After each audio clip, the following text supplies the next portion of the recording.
Hello dear students, welcome to the channel. I hope you all are fine and doing well. Class 5th new composite mathematics by R S. Agarwal का chapter 1 revision solve किया जा रहा है, जिसमें आज हम exercise 1 solve करने जा रहे हैं। लास्ट वीडियो में हमने एक्सरसाइज 1 के क्वेश्चन नंबर 20 तक सॉल्व कर लिए थे। आज हम 21 क्वेश्चन नंबर से शुरुआत करेंगे। क्वेश्चन नंबर 21 दिया हुआ है, the cost of A mobile phone is रुपए 2786. What is the cost of 257 such mobile phones? अगर एक मोबाइल फोन का कॉस्ट दिया है और कितना है रुपए 2786, तो ऐसे ही 257 मोबाइल फोन्स का कॉस्ट क्या होगा, ज़्यादा होगा। 1 का दिया और मैनी का पूछा, यानी मल्टीप्लिकेशन करना है। तो आइए सॉल्व करते हैं इसे। यहाँ लिखेंगे cost of 1 mobile phone equal to रुपए 2786, ये दिया हुआ है। और फिर यहाँ पर देयरफॉर का साइन लगाएंगे। Therefore cost of 257 such mobile phones, ये क्या होगा, एक मोबाइल का जो भी कॉस्ट है, जैसे कि रुपए 207,086 था, इसका इतने ही टाइम हो जाएगा, यानी 257 से इसको मल्टीप्लाई करेंगे तो हमें 257 मोबाइल फ़ोन्स का कॉस्ट पता चल जाएगा। तो 257 लिख लेते हैं और ये ब्रैकेट में इसका जो भी प्रोडक्ट आएगा वो रुपए में एक्सप्रेस करेंगे और वही कॉस्ट होगा। तो इसको अलग से सॉल्व करके दिखा भी देंगे यहाँ पर। तो प्रोडक्ट आ चुका है 7,16,002। तो यहाँ पे हम लिख देंगे, ये रुपए में था तो रुपए की जगह रुपए, और ये प्रोडक्ट की वैल्यू जो आई है वो है 7,16,002। तो यही हमारा आंसर है कि 257 मोबाइल का कॉस्ट क्या है, इतना। तो लिख लेते हैं, आंसर का स्टेटमेंट बना लेते हैं यहाँ पर। Answer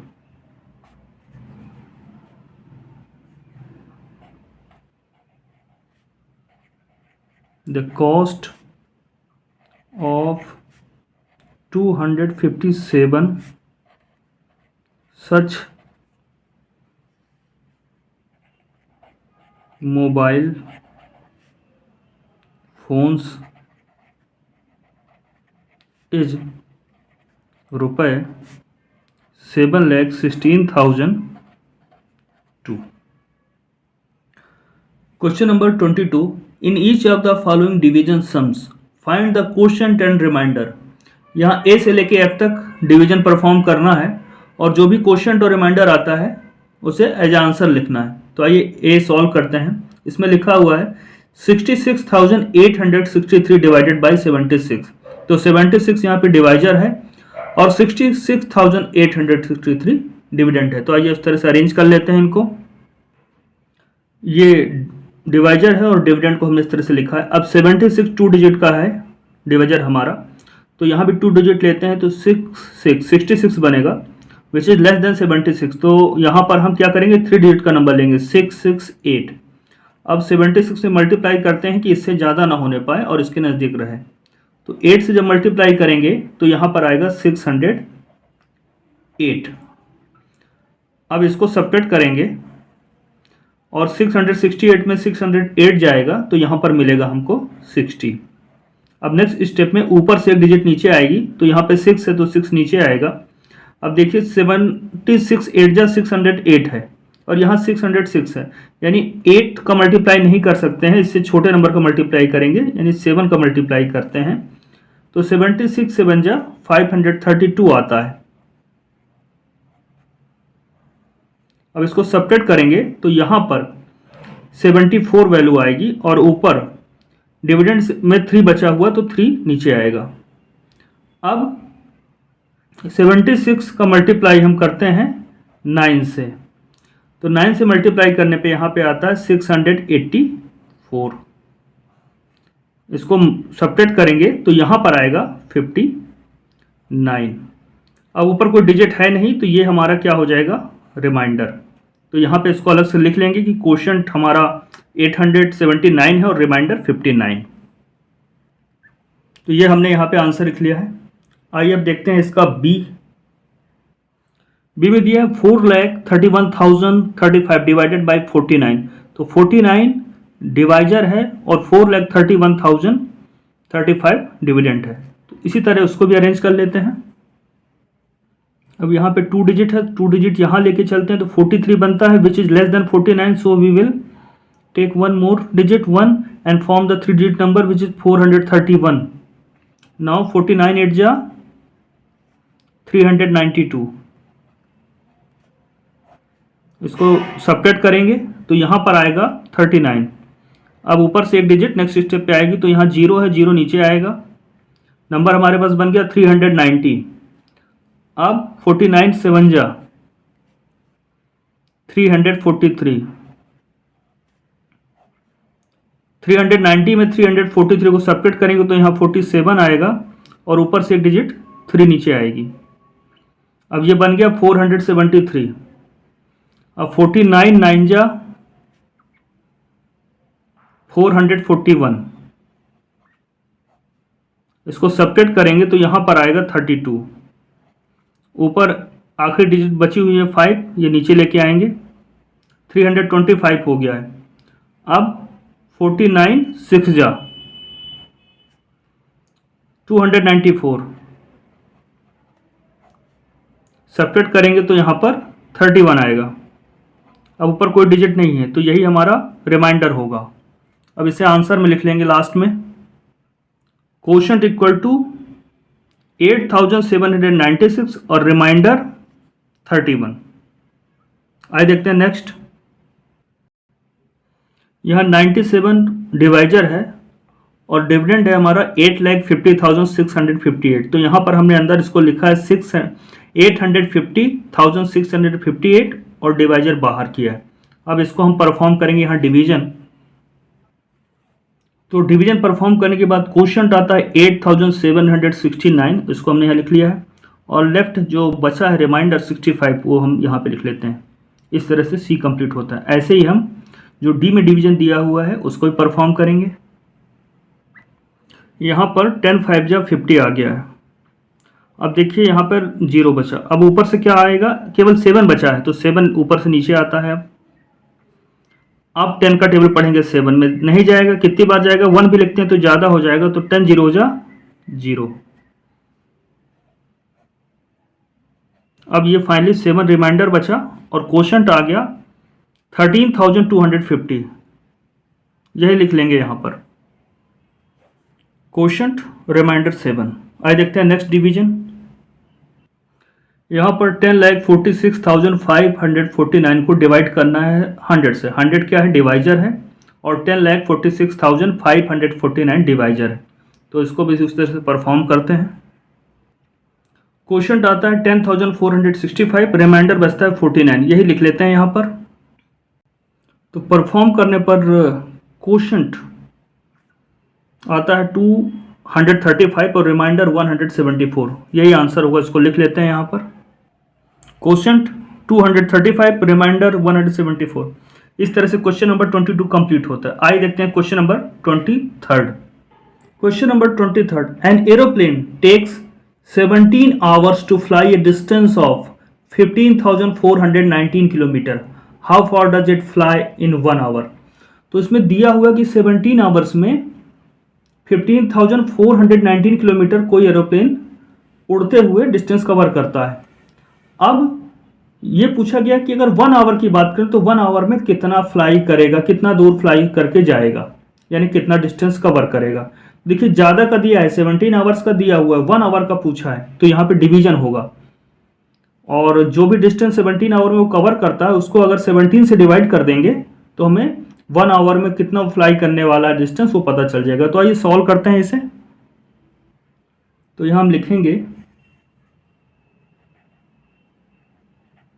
aeroplane flies in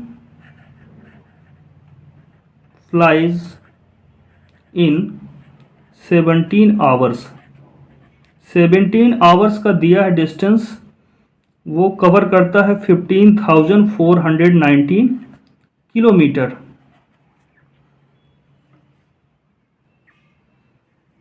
therefore it flies in 1 hour। 1 hour में कम डिस्टेंस ट्रेवल करेगा, तो 1 आवर में क्या होगा, जितना 17 आवर में जाता है जो डिस्टेंस, यानी 15,419 को डिवाइड कर देना है 17 से, और वैल्यू किस में आएगी, ये किलोमीटर में डिस्टेंस है तो ये भी किलोमीटर में वैल्यू आएगी। अब अलग से डिवीजन परफॉर्म करेंगे और देखेंगे क्या रिजल्ट मिलता है। अब यहाँ 17 डिवाइजर है और 15,419 डिविडेंड है, तो इस तरह से अरेंज कर लिया। अब डिवाइड करते हैं, 17 9 जा 153, यहाँ सब्ट्रैक्ट करेंगे, यहाँ पर आएगा 1। अब नेक्स्ट स्टेप में ऊपर से डिजिट आएगी 1, तो 17 से लेस है 11 तो जाएगा नहीं, तो यहाँ 0 रख देते हैं और नेक्स्ट डिजिट ले आते हैं, ये 9 आ गया। अब 17 9 जा 17 7 जा होगा, 17 7 जा 119, यहाँ 0 बचेगा, यानी डिवाइड करने पर क्वोशंट हमें क्या मिलने वाला है, 907। तो यहाँ पर इसकी जगह हम लिख देते हैं 907, और ये रिजल्ट किस में आने वाला, तो यहाँ पे किलोमीटर लिखा तो किलोमीटर लिख लेंगे। अब आंसर हमें मिल गया है, तो आंसर का स्टेटमेंट बना लेते हैं। The aeroplane flies, the aeroplane flies 907 kilometre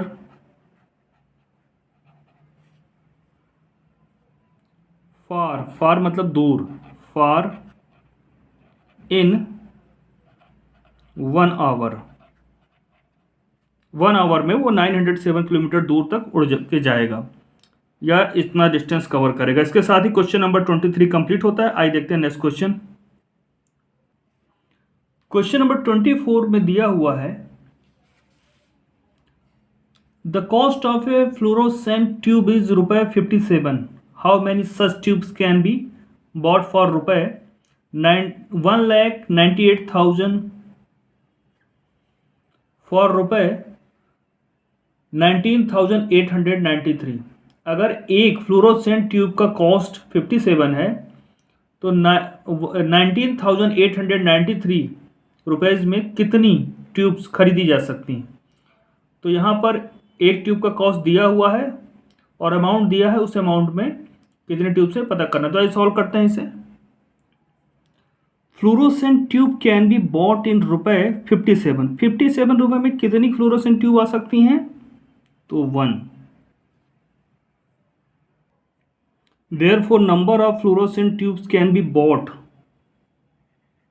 in ₹19,893।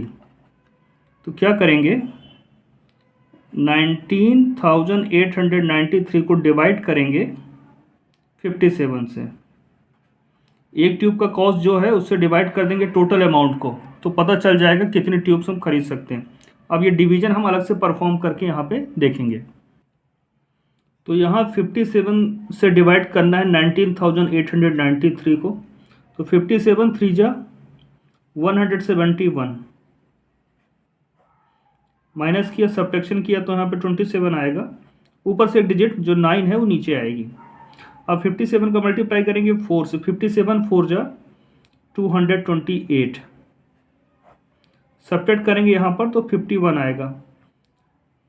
अब ऊपर से एक ही डिजिट बची हुई है 3, तो ये नीचे आएगी। अब 57 9 जा 513 आएगा और सब्ट्रैक्ट करेंगे तो 0 बचेगा। तो इस तरह से डिवीजन का जो रिजल्ट आया, यानी क्वोशंट आया 349। तो 19,893 रुपीज़ में 349 ट्यूब्स खरीदी जा सकती हैं। अब हम आंसर का स्टेटमेंट बना लेते हैं ऐसे ही, जो वैल्यू आई है उसके according. 349 fluorescent tubes can be bought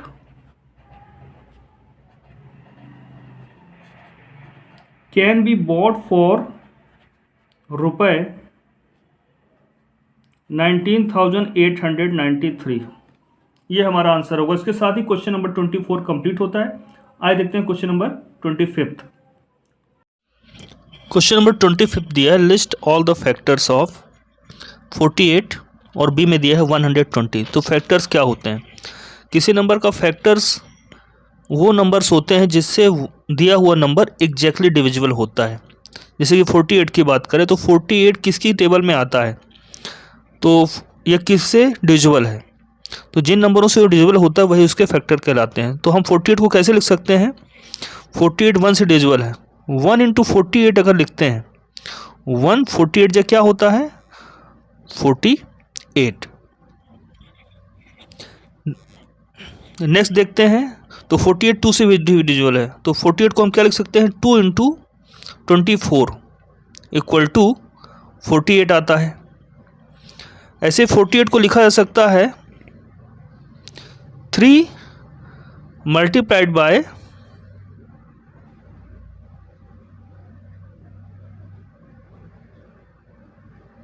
16, ये भी इक्वल टू 48 होता है। अब देखिए इंक्रीज करते जा रहे हैं। अब 3 के बाद हम 4 से देखते हैं डिविजिबल है क्या, तो 4 12 जा 48 होता है। ऐसे ही 4 से नेक्स्ट हायर नंबर क्या है 5 से डिविजिबल नहीं है, तो 6 से देखते हैं तो 6 से डिविजिबल है, 6 8 जा 48। देखिए यहाँ से इंक्रीज हो रहा है 1 2 3 4 6 और इधर 8 12 16 24 48। तो ये 48 के फैक्टर्स होंगे। तो 68 जब लिख लेते हैं,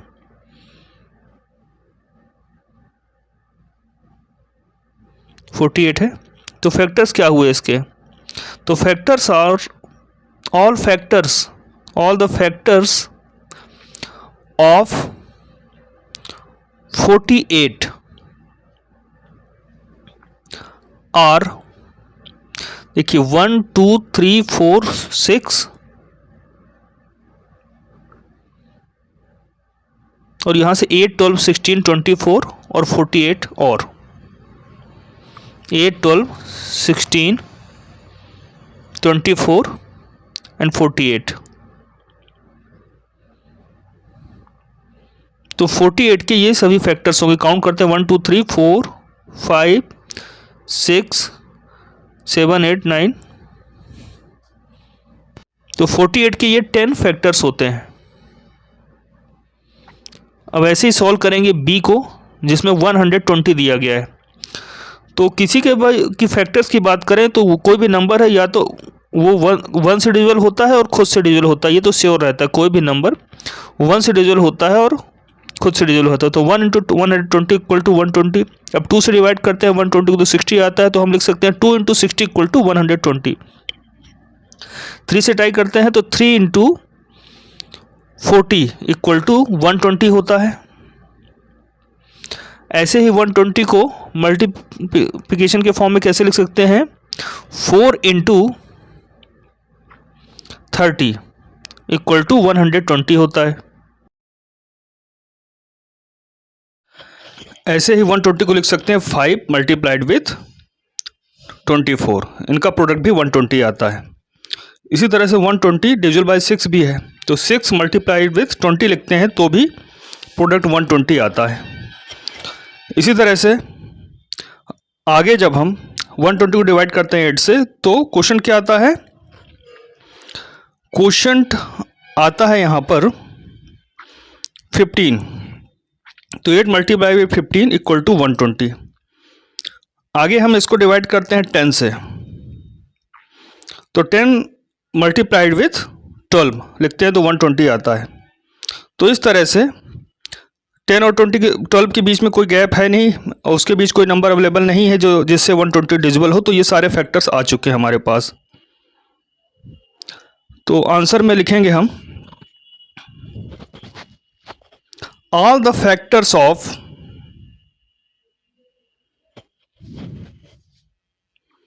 120 आर 120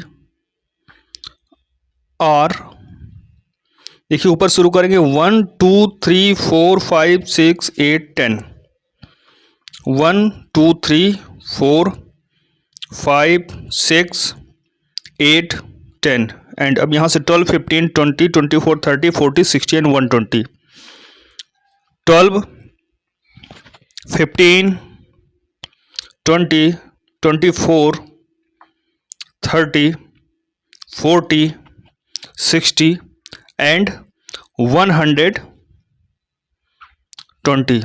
इस तरह से 16 फैक्टर्स होंगे 120 के। काउंट कर लेते हैं 1 2 3 4 5 6 7 8 9, इस तरह से 16 फैक्टर्स होते हैं 120। क्वेश्चन नंबर 26 दिया है write the first 5 multiples of 7 और उसके बाद दिया है write the first 4 multiples of 18। तो आइए ये सॉल्व करते हैं। First 5 multiples of 7, multiples of 7 are, तो मल्टीपल में क्या करते हैं, टेबल पढ़ने जैसा होता है। 7 1 जा 7 का मल्टीप्लाई 1 से करेंगे, फिर नेक्स्ट मल्टीपल कैसे मिलेगा, 2 से मल्टीप्लाई करने पर यहाँ पे कॉमा लगाएंगे। फिर 7 का मल्टीप्लाई 3 से करेंगे तो थर्ड मल्टीपल मिलेगा। फिर 7 का मल्टीप्लाई 4 से करेंगे तो फोर्थ मल्टीपल मिलेगा। और 7 का मल्टीप्लाई 5 से करेंगे तो हमें फिफ्थ मल्टीपल मिल जाएगा। 7 इंटू 1 क्या होगा, इट इम्प्लाइज 7 1 जा 7, फिर कॉमा 7 2 जा 14, 7 3 जा 21, 7 4 जा 28 एंड 7 5 जा 35। तो इस तरह से हमें फर्स्ट 5 मल्टीपल्स ऑफ 7 मिल जाते हैं। तो मल्टीपल्स मतलब एक तरह से टेबल पढ़ना होता है उस नंबर का। बी में फाइंड करना है फर्स्ट 4 मल्टीपल्स ऑफ 18। तो 18 का टेबल 4 तक पढ़ेंगे। फर्स्ट 4 मल्टीपल्स ऑफ 18 आर,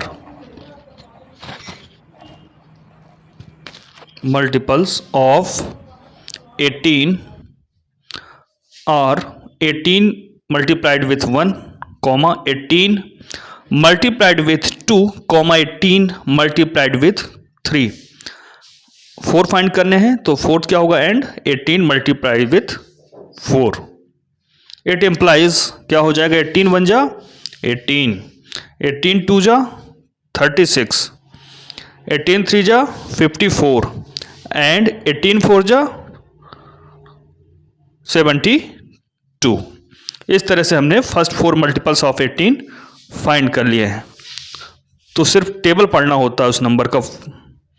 आइए देखते हैं नेक्स्ट क्वेश्चन नंबर 27 में दिया है write down the first odd numbers. Odd numbers क्या होते हैं, number which are not divisible by 2। तो पहला नंबर कौन सा होता है, फर्स्ट जो ऑड नंबर होता है वो होता है 1। तो लिखेंगे फर्स्ट 20 ऑड नंबर्स आर,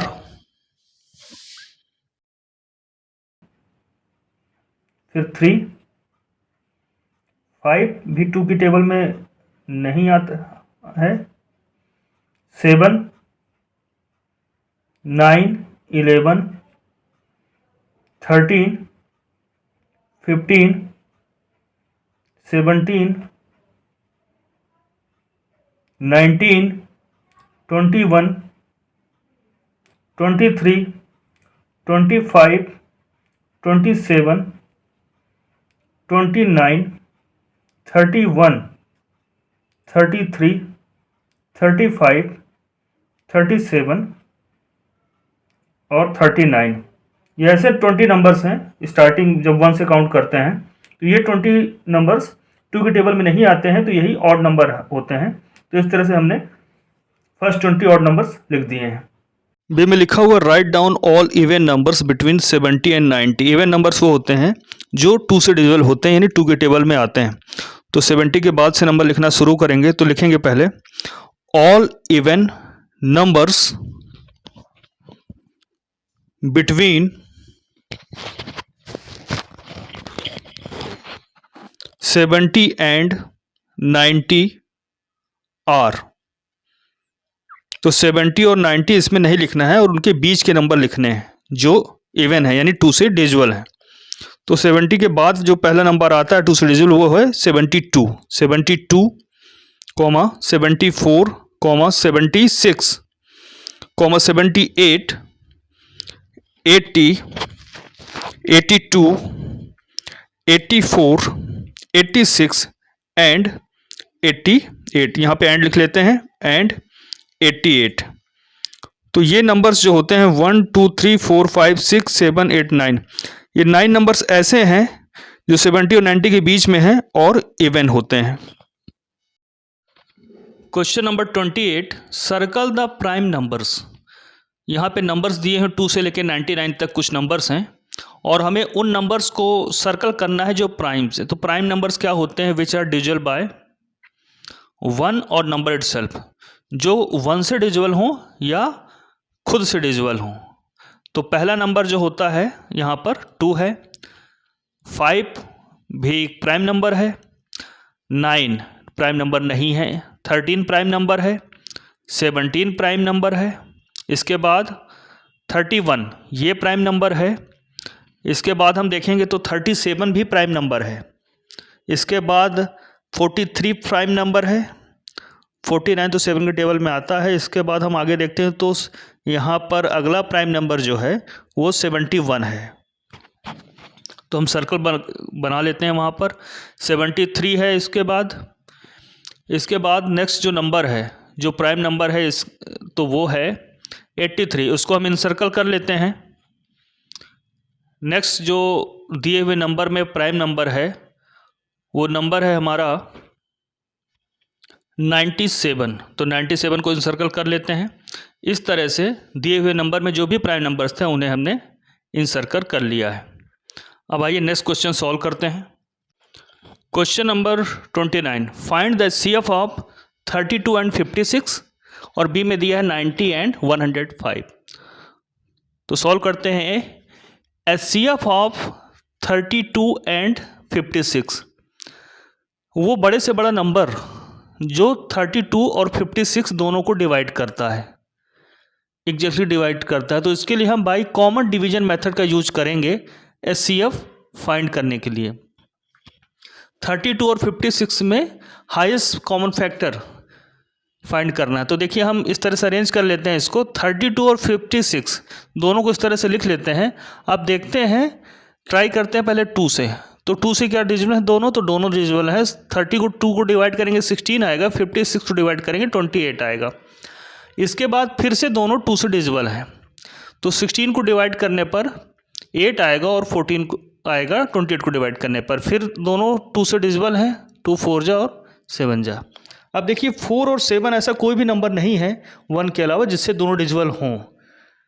तो हमें जो लेफ्ट साइड में जो नंबर मिल गए हैं जिनसे कॉमनली डिविजिबल थे ये, उनका प्रोडक्ट ही HCF होगा 2 मल्टीप्लाइड बाई 2 मल्टीप्लाइड बाई 2। ये जो किनारे नंबर लिखे हैं लेफ्ट साइड में, इन्हीं का प्रोडक्ट HCF होगा। तो HCF यहाँ पर क्या आएगा? HCF equal to 8। 30 to 56 का HCF क्या होगा? यहाँ पर 8 होगा। बी में हमें 90 एंड 105 का HCF फाइंड करना है। तो यहाँ पे भी कॉमन डिवीजन मेथड का यूज करेंगे और 90 और 105 का जो कॉमन फैक्टर होगा हाईएस्ट उसे फाइंड कर लेंगे। तो हम लिखेंगे HCF ऑफ 90 एंड 105, 90 एंड 105 कैसे फाइंड कर रहे हैं? By common division method. By common division method यानी एक कॉमन नंबर जिससे दोनों डिजिबल हैं उससे डिवाइड करते हैं और हमें HCF मिल जाता है बाय कॉमन डिवीजन मेथड। अब इन्हें भी इसी तरह से अरेंज कर लेते हैं कॉलम वाइज। यहाँ 90 लिखते हैं, 105। तो देखिए दोनों को देखते हैं किससे डिजिबल हैं। तो दोनों यहाँ पर 3 से डिजिबल हैं, तो 3 से डिवाइड कर लेते हैं इन्हें। 90 को डिवाइड करेंगे तो 30 आएगा, 105 को डिवाइड करेंगे 35 आएगा। अब दोनों देखिए किससे डिविजिबल हैं? 5 से। तो 30 को डिवाइड करने पे 6 आएगा और यहाँ पे 7। अब 6 और 7 दोनों ही किसी भी नंबर से डिविजिबल नहीं है सिवाय 1 के। तो लेफ्ट साइड में जो नंबर लिखे हैं 3 और 5, इन्हीं का प्रोडक्ट क्या होगा? HCF। तो लिखेंगे HCF equal to 3 multiplied with 5। 3 5 जा 15 होता है। तो 90 और 105 का HCF क्या होगा? 15।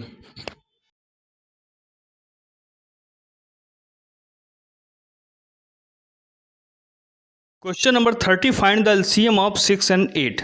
यानी 6 और 8 के मल्टीपल, यानी टेबल जब पढ़ते हैं तो सबसे छोटा मल्टीपल कौन सा होगा। तो LCM ऑफ 6 and 8 फाइंड करते हैं। वो छोटे से छोटा नंबर जो 6 की टेबल में आए और 8 की टेबल में भी आए, उसे ही हम कहेंगे लीस्ट कॉमन मल्टीपल। तो इस तरह से B के लिए भी हमने सॉल्व कर लिया है। LCM of 15, 20 and 30। यहाँ पर 3 नंबर्स दिए हैं तो उनका LCM फाइंड करना। तो पहले आप बात करते हैं LCM ऑफ 6 and 8 की। तो by short division method, LCM of 6 and 8 by short division method. तो जिस तरह से CF में हमने इन्हें कंबाइनली अरेंज किया था, सेम टू सेम हम यहाँ पे भी 6 और 8 को अरेंज करेंगे। तो अरेंज कर लेते हैं इस तरह से। यहाँ पर 6 लिख लेते हैं और नेक्स्ट में 8। अब दोनों ही नंबर 2 से डिविजिबल हैं। तो 2 3 जा 6, 2 4 जा 8। अब देखिए 3 4 आपस में किसी से डिविजिबल नहीं है, कॉमन ऐसा कोई नंबर नहीं सिवाय 1 के। तो देखिए यहाँ पर ऊपर 2 मिला, यहाँ 3 और यहाँ पर 4। तो इनका आपस में मल्टीप्लिकेशन जो भी होगा, प्रोडक्ट होगा, वही LCM कहलाएगा। तो LCM equal to 2 multiplied with 3 multiplied with 4। 6 4 जा 24। तो 24 जो है 6 और 8 का कॉमन लीस्ट कॉमन मल्टीपल होगा। ये इसका आंसर होगा। अब आइए सॉल्व करते हैं B। LCM of 15, 20, 30 by short division method. और यहाँ पे 15, 20 और 30 किससे डिविजिबल हैं? 2 से डिवाइड करके देखते हैं। 20 और 3, 30 दोनों को डिवाइड करते हैं तो यहाँ 10 और 15 आता है। फिर ये तीनों नंबर किससे डिविजिबल हैं? तो अगर हम यहाँ चाहें तो 5 से डिवाइड कर सकते हैं और 3 से भी डिवाइड कर सकते थे। 3 से 2 नंबर डिवाइड होते, तो 5 से डिवाइड करने पर 2 3 आए। अब यहाँ पर 3 नंबर हैं 3 2 3, तो इनमें से 2 3 से डिविजिबल हैं, तो 3 से डिवाइड कर लेते हैं। 2 डिविजिबल नहीं होगा।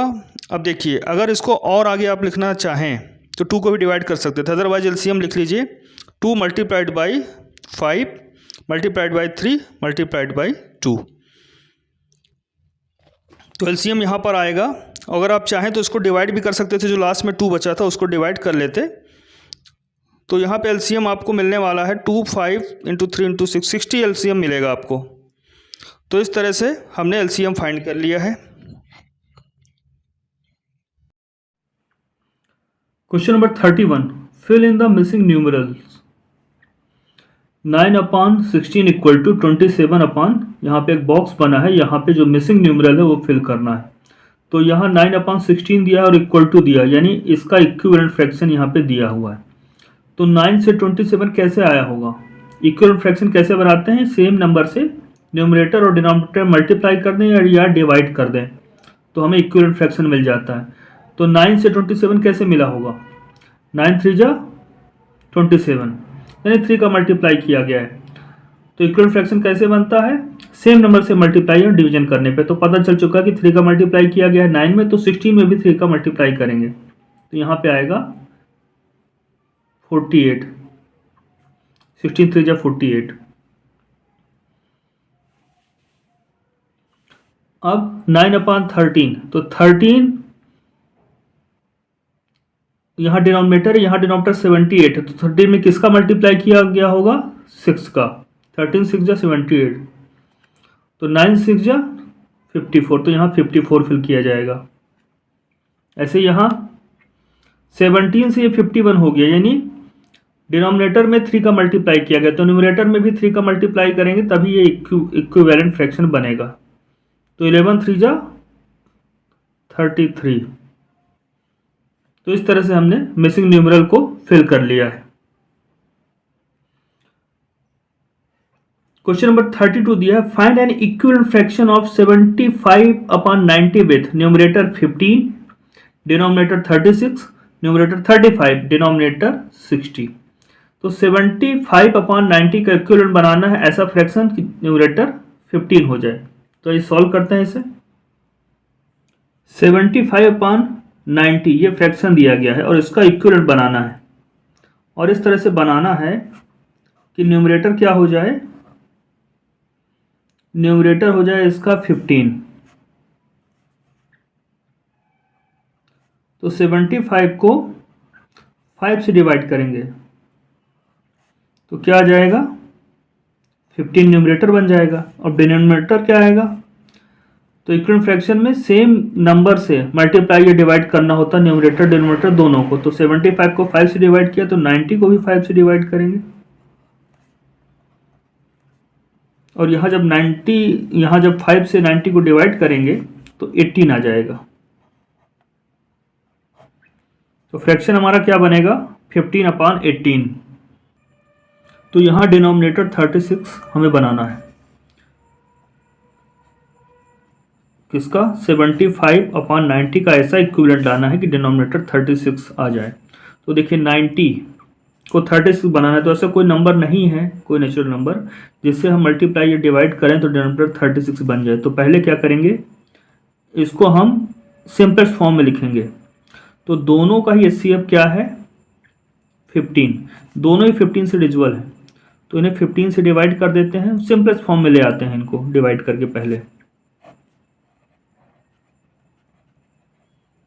तो जब 15 से डिवाइड किया तो यहाँ 5 आ गया और यहाँ 15 6 या 96। अब देखिए, अब इसको जो है आप डिनोमिनेटर को यहाँ पर 36 बना सकते हैं, कैसे, 6 का मल्टीप्लाई करके। और चूंकि इक्विवेलेंट है तो ऊपर नीचे सेम नंबर से मल्टीप्लाई करना होगा, तो ऊपर भी 6 का मल्टीप्लाई करेंगे, 5 6 या 30 और 6 6 या 36। इस तरह से 75 90 का हमने इक्विवेलेंट फ्रैक्शन बना लिया है जिसका डिनोमिनेटर 36 है और वो फ्रैक्शन है 30/36। तो यहाँ पे 75/90 का ऐसा इक्विवेलेंट फ्रैक्शन बनाना है कि डिनोमिनेटर 35 हो जाए। तो पहले इसको इसके सिंपलेस्ट फॉर्म में लिखेंगे, यानी हम इसके एचसीएफ से, न्यूमरेटर और डिनोमिनेटर का एचसीएफ से दोनों को डिवाइड करके इसको सिंपलेस्ट फॉर्म में लिखेंगे। तो ये आ जाएगा 15 5 75 5/6।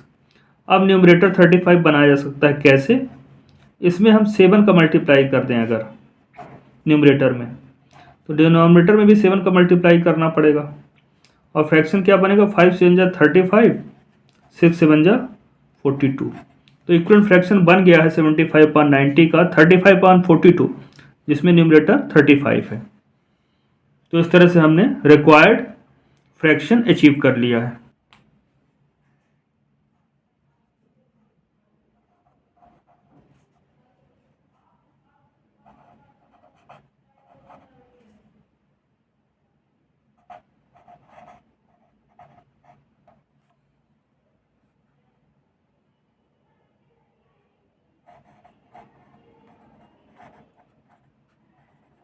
An equivalent fraction of 75/90 with denominator 60।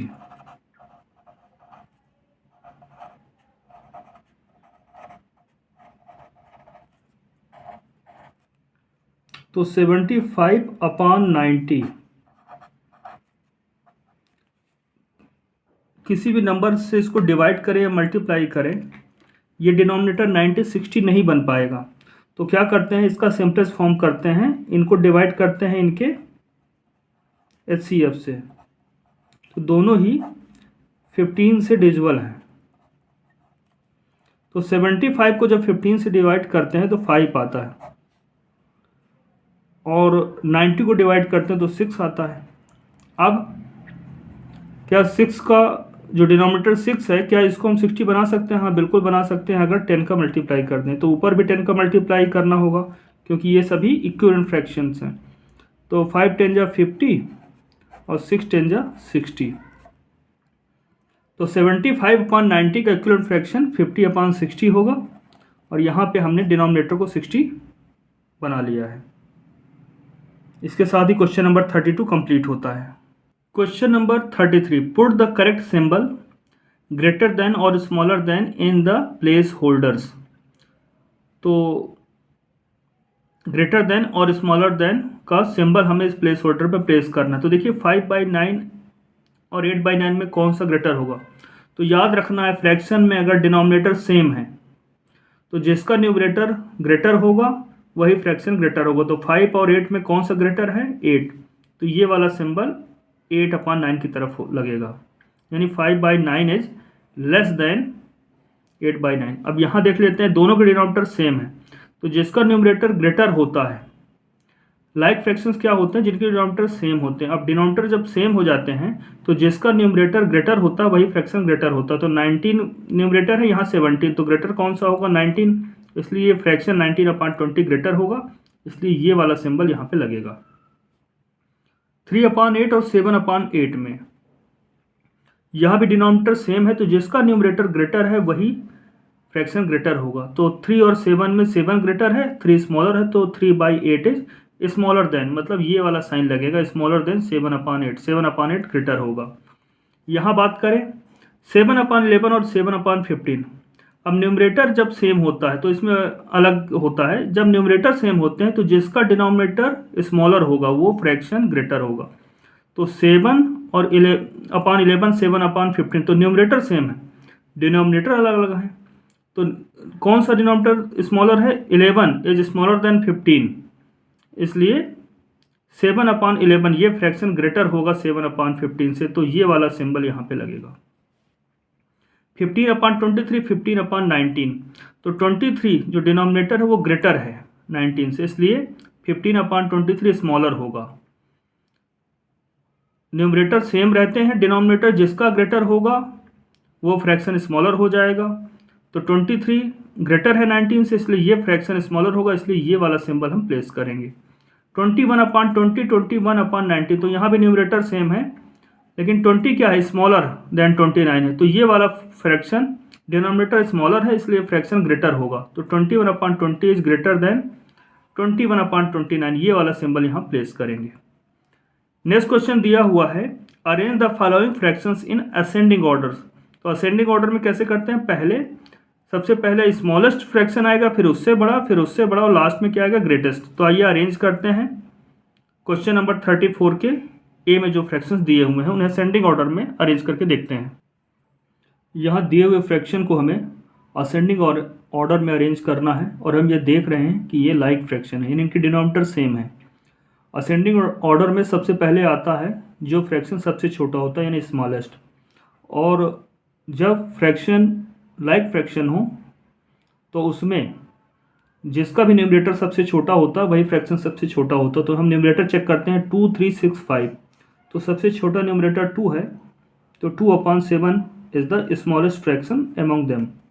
इसके बाद 3/7, और इसके बाद कौन सा न्यूमरेटर है? 3 के बाद 5, तो 5/7 आएगा, और सबसे बड़ा न्यूमरेटर 6 है, इसलिए सबसे बड़ा फ्रैक्शन क्या होगा? 6/7, और असेंडिंग ऑर्डर में जो ग्रेटेस्ट होता है फ्रैक्शन वो लास्ट में आता है, तो ये हमारा आंसर हो गया। ऐसे बी में देखेंगे, सबके डिनोमिनेटर 19 दिए हुए हैं, सभी के डिनोमिनेटर 19 दिए हुए हैं, तो हम सिर्फ न्यूमरेटर चेक करेंगे। सबसे स्मॉलेस्ट न्यूमरेटर 2 है, तो 2/19 जो है स्मॉलेस्ट फ्रैक्शन होगा।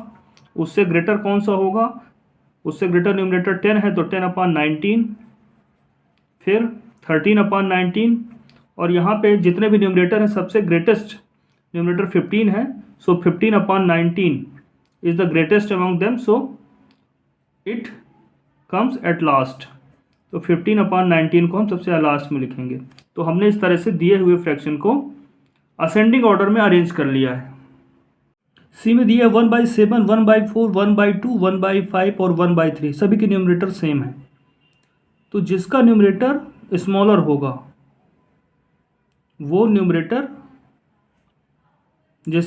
स्मॉलर होगा वो फ्रैक्शन ग्रेटर होगा, और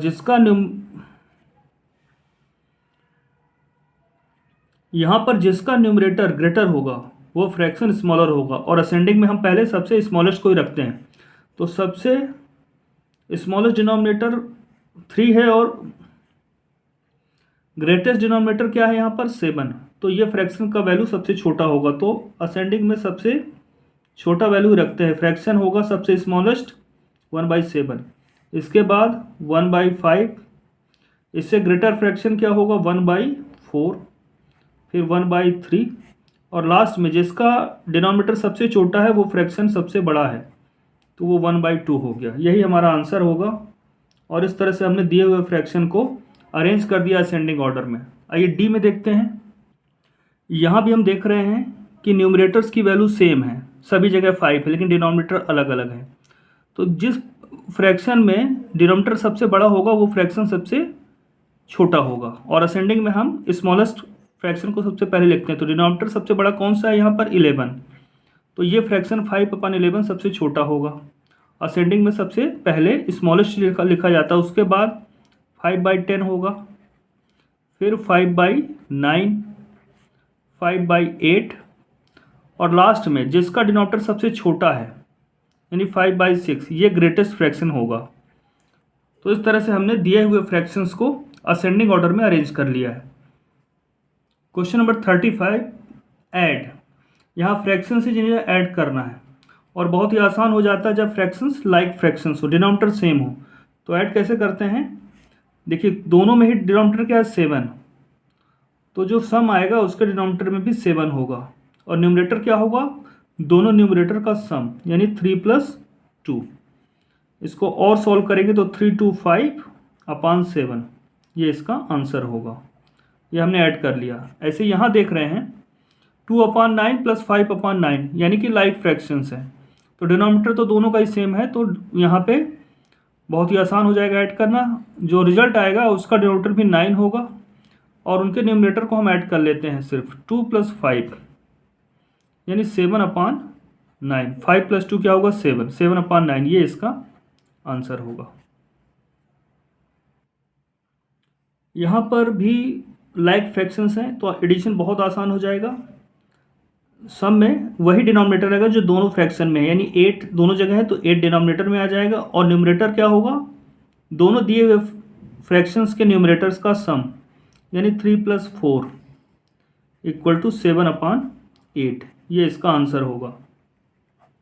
ऐसे यहाँ पर 3 फ्रैक्शंस हैं, हम देख पा रहे हैं कि सभी का डिनोमिनेटर सेम है, 11 ही दिया हुआ है, यानी ये लाइक फ्रैक्शंस। तो लाइक फ्रैक्शन में क्या करते हैं? डिनोमिनेटर सेम रखते हैं, जो कॉमन डिनोमिनेटर दोनों का होता है, तीनों का होता है जो भी दिया हुआ है, और केवल न्यूमरेटर्स को हम ऐड कर लेते हैं। 3 + 4 + 2 = 3 + 4 7 + 2 9, 9/11। इस तरह से हमने इसको ऐड कर लिया है, ये इसका आंसर होगा। इस तरह से क्वेश्चन नंबर 35 कंप्लीट होता है। क्वेश्चन नंबर 36 दिया हुआ है, फाइंड द डिफरेंस। तो यहाँ पे फ्रैक्शंस का डिफरेंस फाइंड करना है, जबकि फ्रैक्शंस के डिनोमिनेटर सेम है, यानी ये लाइक फ्रैक्शंस हैं। तो डिनोमिनेटर जब सेम होते हैं, तो जब डिफरेंस फाइंड करना हो या सम फाइंड करना हो तो डिनोमिनेटर वही रख देते हैं रिजल्ट में।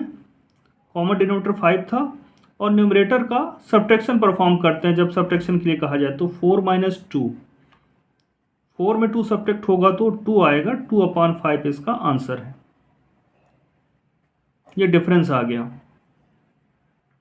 5/7 में सब्ट्रैक्ट करना है 2/7 को, तो डिनोमिनेटर दोनों का 7 है, तो डिफरेंस में भी डिनोमिनेटर 7 ही होगा।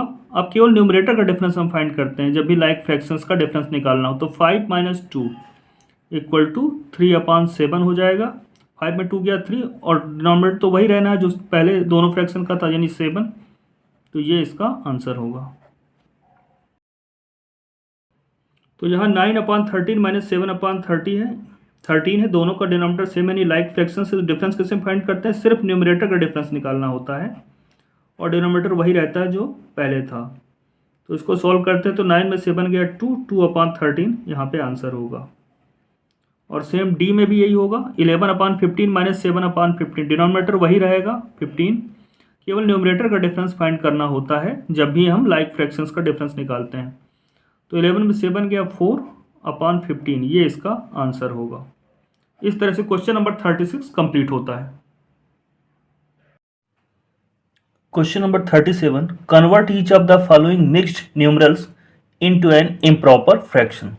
यहाँ पर आपको मिक्स्ड न्यूमरल्स दिया हुआ है और इसे इम्प्रॉपर फ्रैक्शन में कन्वर्ट करना है। तो आइए 37 का ए सॉल्व करते हैं। इसको क्या रीड करते हैं? 6 5/7, 6 5/7। अब इसे कैसे हम इम्प्रॉपर में कन्वर्ट करेंगे? इस 6 में मल्टीप्लाई करेंगे इस डिनोमिनेटर से। 5/7 जो लिखा है, तो 7 जो डिनोमिनेटर है इसका मल्टीप्लाई 6 के साथ करेंगे, 6 × 7। फिर प्लस क्या करेंगे?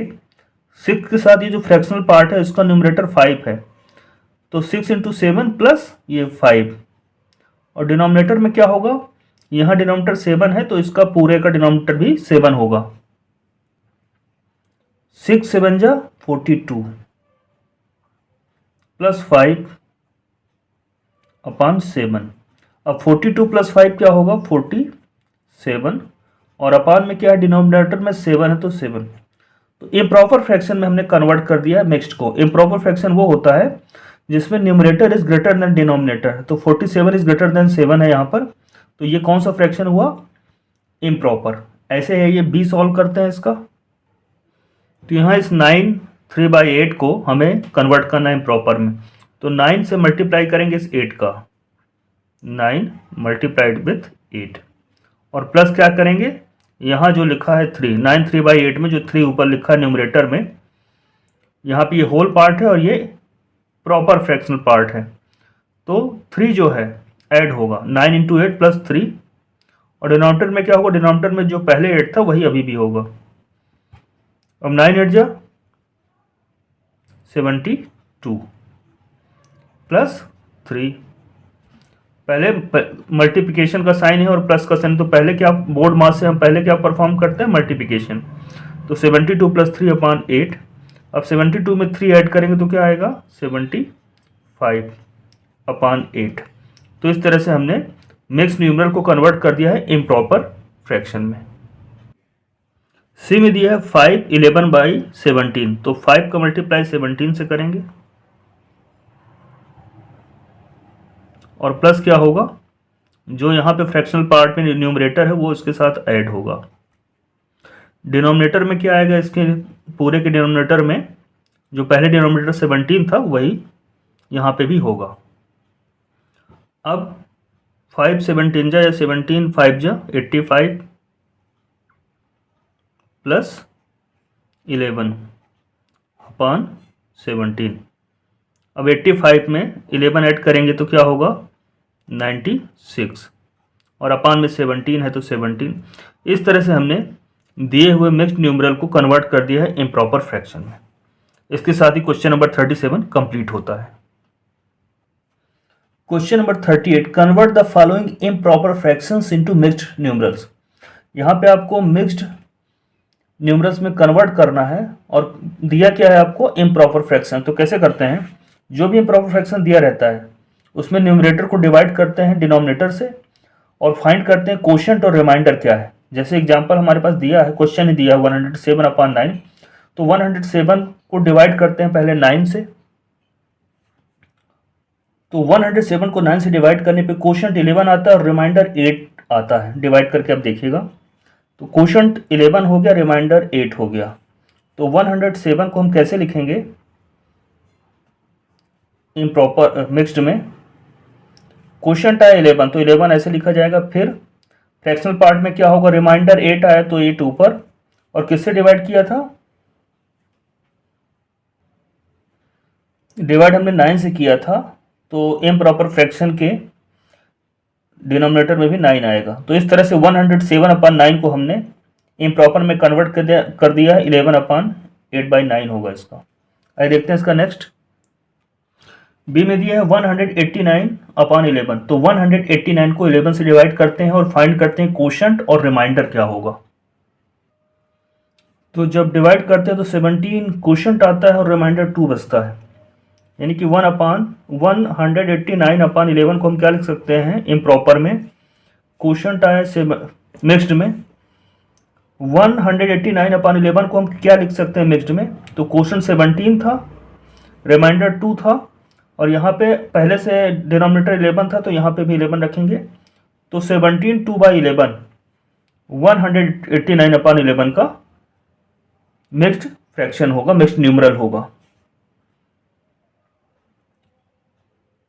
212 अपॉन 15 को हमें कन्वर्ट करना था मिक्स्ड में, तो डिवाइड किया तो कोशेंट आया 14, रिमाइंडर 2 आया। तो इसे कैसे लिखेंगे मिक्स्ड में, जो कोशेंट है वो 14 ऐसे लिखा जाएगा और उसके साथ में फ्रैक्शन क्या लिखा जाएगा, रिमाइंडर 2, और पहले डिनोमिनेटर में 15 था तो यहाँ पे भी 15 को ही लिखा जाएगा। तो 212 अपॉन 15 का मिक्स्ड न्यूमरल क्या होगा 14 2/15। इसके साथ ही क्वेश्चन नंबर 38 कंप्लीट होता है। आइए देखते हैं question number 39। Question number 39, express each of the following fractions as a decimal. हमें मालूम है डेसिमल पॉइंट का यूज कहाँ पे होता है, तो जब हम किसी भी फ्रैक्शन को डिवाइड करते हैं उसको डेसिमल फॉर्म में लिखते हैं, यानी डेसिमल पॉइंट का यूज करके एक्सप्रेस करते हैं, तो वो डेसिमल एक्सप्रेशन कहलाता है। तो आइए सॉल्व करते हैं इसे। तो डेसिमल में कन्वर्ट करने के लिए न्यूमरेटर को डिवाइड करते हैं डिनोमिनेटर से, लेकिन अगर डिनोमिनेटर ऐसा दिया हो 10, 100, 1000, 10,000, लाख, 10 लाख इस टाइप का है, तो डिवाइड करने की जरूरत नहीं, बिना डिवाइड किए भी हम उसे डेसिमल में कन्वर्ट कर पाते हैं। जैसे देखिए यहाँ पर 10 है, तो 10 का मतलब ये है कि डेसिमल पॉइंट जो है एक डिजिट के पहले लगेगा, या पहले से है तो वो लेफ्ट साइड में मूव होगा। तो देखिए अभी तो यहाँ पे डेसिमल पॉइंट नहीं है, तो एक डिजिट आप देख लीजिए, तो डिजिट तो एक ही दी है, 3 ही दिया है, तो इसके पहले आप डेसिमल पॉइंट लगा देंगे। और होल पार्ट में कुछ नहीं अगर होता तो वहाँ पे हम 0 लिख देते हैं। 7/100, तो अपान में 100 है, तो आप देखिए 100 में 2 0 हैं, तो आप ऐसा करेंगे कि जो भी ऊपर न्यूमरेटर में जो भी न्यूमरल होगा, तो 2 डिजिट के पहले आप डेसिमल पॉइंट लगाएंगे। तो यहाँ 7 है, तो ये तो एक ही डिजिट हुई, तो दूसरी डिजिट नहीं होने पे आप 0 मान लेते हैं, तो 0 हो गया, क्योंकि 7 को हम 0 7 लिख सकते हैं ना, 7 को 0 7 लिखा जा सकता है। तो 0 7 आपने लिखा और 2 डिजिट हो गई 1 2, और यहाँ पे आपने डेसिमल पॉइंट लगा दिया। अब होल पार्ट में कुछ नहीं होने पे आप 0 लगाते हैं, प्लेस कर देते हैं। 23/100, तो 2 डिजिट के पहले आप डेसिमल पॉइंट लगाएंगे, क्योंकि 100 है जब डिनोमिनेटर में होता है, तो 2 3 2 डिजिट तो हो गई, इसके पहले आप डेसिमल पॉइंट लगा दीजिए।